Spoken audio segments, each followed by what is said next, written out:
Assalamualaikum warahmatullahi wabarakatuh. Selamat sore untuk teman-teman semua dimanapun Anda berada. Perkenalkan, nama saya Bayu Pramudi Aldi Rizky, salah satu mahasiswa dari Universitas Negeri Yogyakarta yang saat ini sedang melaksanakan KKN Mandiri. Di sini saya ingin menyampaikan salah satu program kerja KKN Mandiri saya, yaitu budidaya ikan nila di lahan sempit. Ikan nila merupakan salah satu jenis ikan konsumsi yang banyak digemari oleh masyarakat Indonesia. Namun, memelihara ikan nila gampang-gampang susah, karena ikan nila sangat bergantung dengan kondisi air. Ketika air keruh, banyak kandungan amonia, dan kekurangan kadar oksigen, biasanya ikan menjadi tidak nafsu makan dan mudah mati. Untuk itu, di sini saya ingin membagikan pengalaman saya bagaimana sih memelihara ikan nila di kolam sempit dan tanpa aliran air. Karena biasanya kan ikan nila dipelihara di kolam yang aliran airnya 24 jam.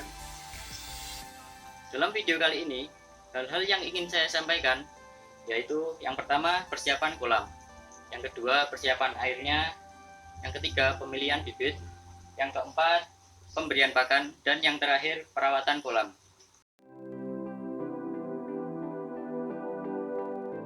Tahap yang pertama adalah persiapan kolam.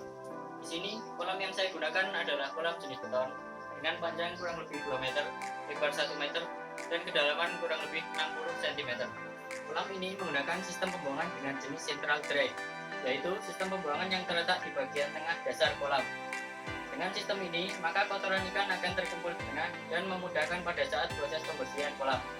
Di sini juga terdapat sistem filtrasi, yaitu sistem yang berfungsi untuk menyaring air kolam supaya air menjadi jernih.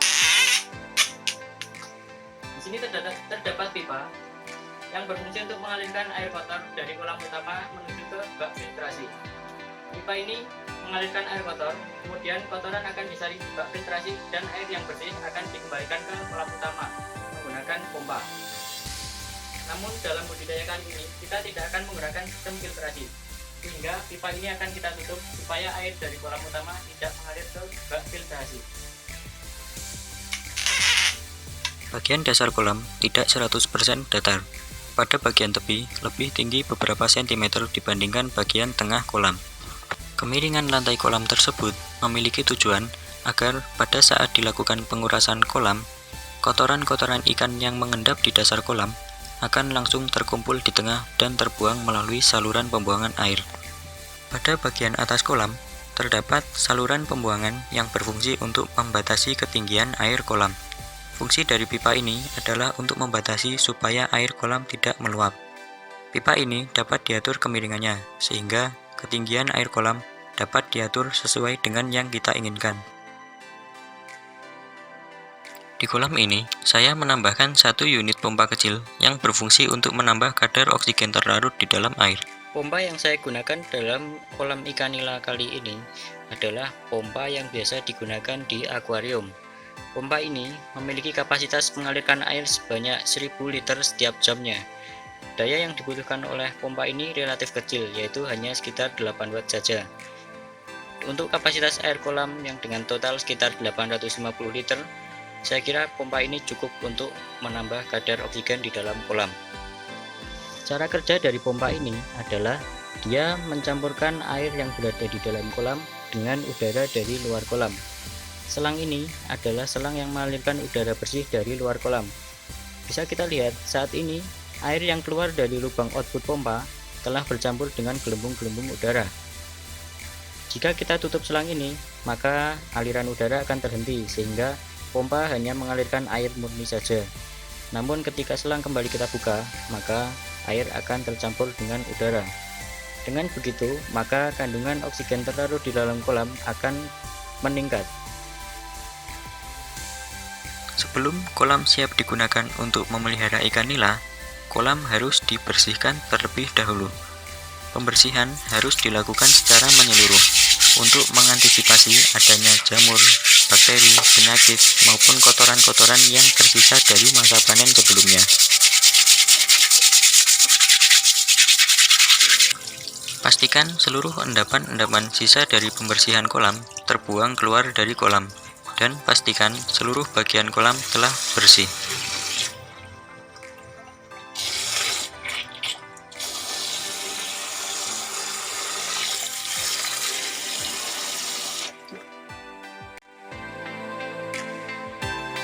Langkah pertama dalam proses persiapan air kolam adalah pengisian kolam. Pengisian air kolam dilakukan hingga kolam terisi penuh. Untuk pengisian air kolam, air yang digunakan haruslah air yang bersih dan terbebas dari berbagai macam pencemaran. Di sini, saya memanfaatkan air sumur yang saya ambil dengan menggunakan ember timba untuk menghemat biaya listrik. Air tidak saya tuangkan secara langsung dari ember timba ke dalam kolam, karena dikhawatirkan air yang tumpah secara langsung dari ember timba menuju ke dasar kolam dapat mengikis bagian lantai kolam dan menyebabkan kebocoran kolam. Oleh karena itu, air dari ember timba saya tampung terlebih dahulu dalam penampungan untuk kemudian baru dialirkan menuju ke kolam, supaya debit air dapat terkontrol.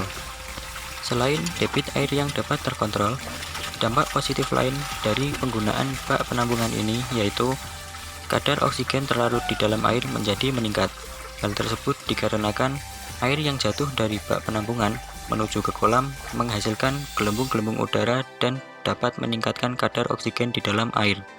Setelah kolam terisi penuh oleh air, langkah selanjutnya adalah mendiamkan kolam antara 7 hingga 10 hari. Proses ini bertujuan untuk mengendapkan partikel-partikel kotoran yang ikut terbawa masuk pada saat proses pengisian air. Selain itu, proses ini juga bertujuan untuk menghidupkan komponen-komponen biologis di dalam air sebelum air siap untuk ditebari bibit. Untuk membantu proses fermentasi air, di sini saya menggunakan cairan EM4 atau efektif mikroorganisme 4. Cairan ini dapat dibeli di toko-toko pakan ternak dengan harga yang cukup terjangkau. Manfaat dari cairan EM4 yaitu yang pertama untuk memperbaiki mutu air. Yang kedua, untuk menguraikan bahan-bahan sisa pakan dan kotoran ikan menjadi senyawa organik bermanfaat. Yang ketiga, untuk menekan mikroorganisme patogen. Yang keempat, untuk membantu meningkatkan kualitas dan kuantitas ikan. Yang kelima, untuk menekan hama dan penyakit yang ada di dalam kolam. Sebelum dituangkan ke dalam kolam, jangan lupa kocok botol secara perlahan untuk memastikan tidak ada endapan-endapan cairan EM4 yang tertinggal di dalam botol. Untuk kolam ikan yang saya gunakan saat ini memiliki kapasitas maksimal 850 liter air. Biasanya saya hanya menggunakan cairan EM4 sebanyak 5-7 tutup botol.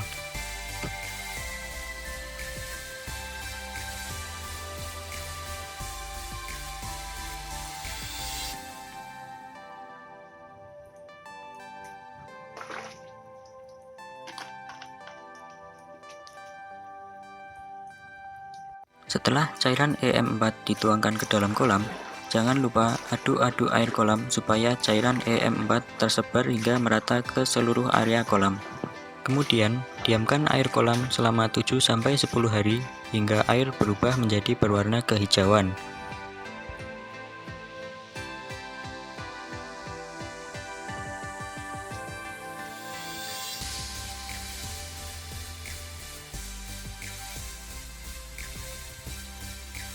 Setelah 10 hari, warna air berubah menjadi kehijauan dan air siap untuk ditebari bibit ikan nila.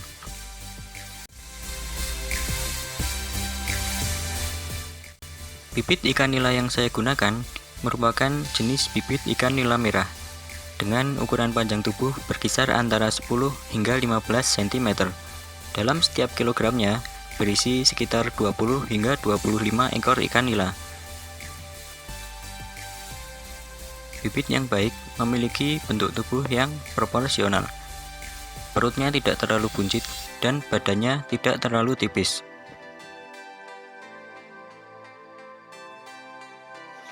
Sebelum bibit-bibit ikan nila dapat ditebar ke kolam, langkah pertama yang harus dilakukan adalah merendam kantong-kantong berisi bibit ikan ke dalam kolam.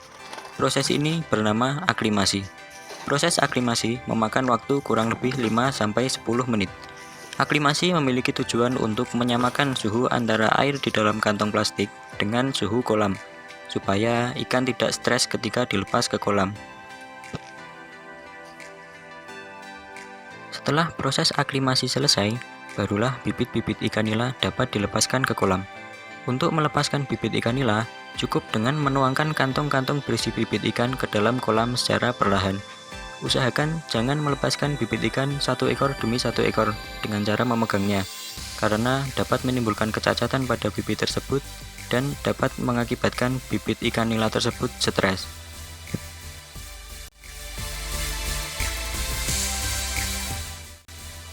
Dalam pemberian pakan ikan nila, saya menggunakan pakan buatan berupa pelet sebagai pakan utamanya. Pelet yang saya gunakan merupakan pelet dengan kualitas sedang dan ukuran yang disesuaikan dengan ukuran ikan nila. Pelet ini saya beli dengan harga Rp10.000 per kilogramnya. Pemberian pakan utama berupa pelet dilakukan sebanyak 3 kali dalam sehari, yaitu pada pagi, siang, dan sore hari. Pemberian pakan dilakukan sedikit demi sedikit, supaya pelet yang telah masuk ke dalam air langsung termakan habis oleh ikan.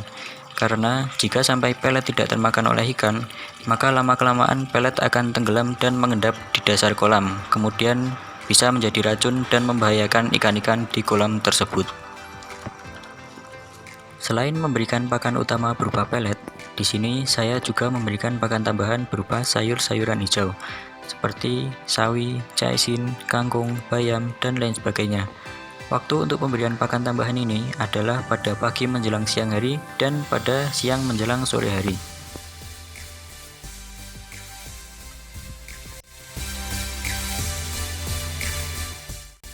Dalam pemeliharaan ikan nila, air menjadi faktor yang paling penting. Ketika kondisi air sedang keruh dan kandungan oksigen di dalam air sedikit, maka ikan biasanya menjadi tidak nafsu makan. Seperti yang kita lihat pada saat ini, kita coba beri makan, namun tidak ada satupun ikan yang memakannya. Pada bagian ini, saya ingin menyampaikan sedikit tentang bagaimana cara perawatan air kolam. Untuk melakukan penggantian air kolam, pertama-tama matikan pompa terlebih dahulu. Kemudian, buka katup untuk membuang air kotor yang terletak pada dasar kolam.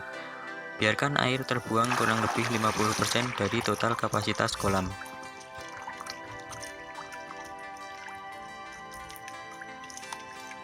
Lumut-lumut yang menempel pada dinding kolam tidak perlu kita hilangkan, karena lumut tersebut dapat berfungsi sebagai makanan tambahan bagi ikan-ikan nila.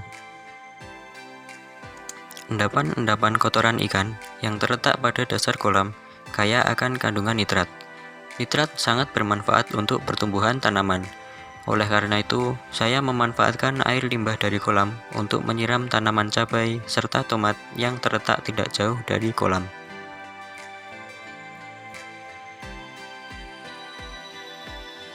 Jika air kolam telah terbuang kurang lebih 50% dari kapasitas kolam, langkah selanjutnya adalah tutup saluran pembuangan air. Pastikan karet telah terpasang dengan benar supaya tidak terjadi kebocoran air kolam.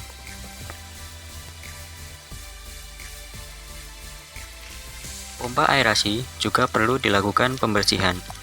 Caranya cukup mudah, yaitu lepaskan bagian-bagian pompa, kemudian bersihkan dengan menggunakan sikat dan air bersih.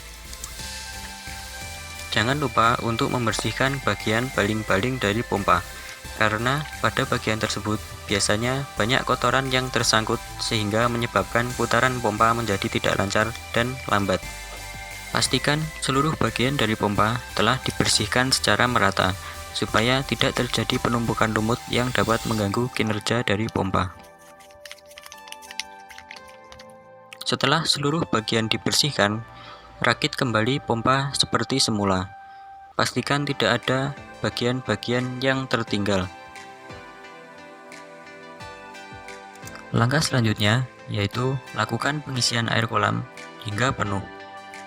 Gelembung-gelembung udara yang dihasilkan pada saat proses pengisian air dapat membantu meningkatkan kadar oksigen terlarut di dalam air kolam.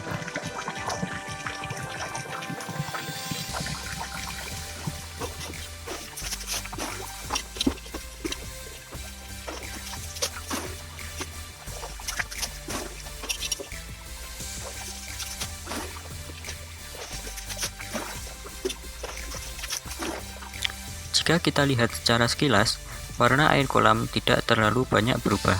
Namun, jika kita amati lebih teliti lagi, ternyata warna air kolam setelah dilakukan penggantian memiliki perbedaan yang cukup banyak jika dibandingkan dengan warna air kolam sebelum dilakukan penggantian. Setelah air kolam terisi penuh, Pasang kembali pompa aerasi yang telah dibersihkan seperti semula.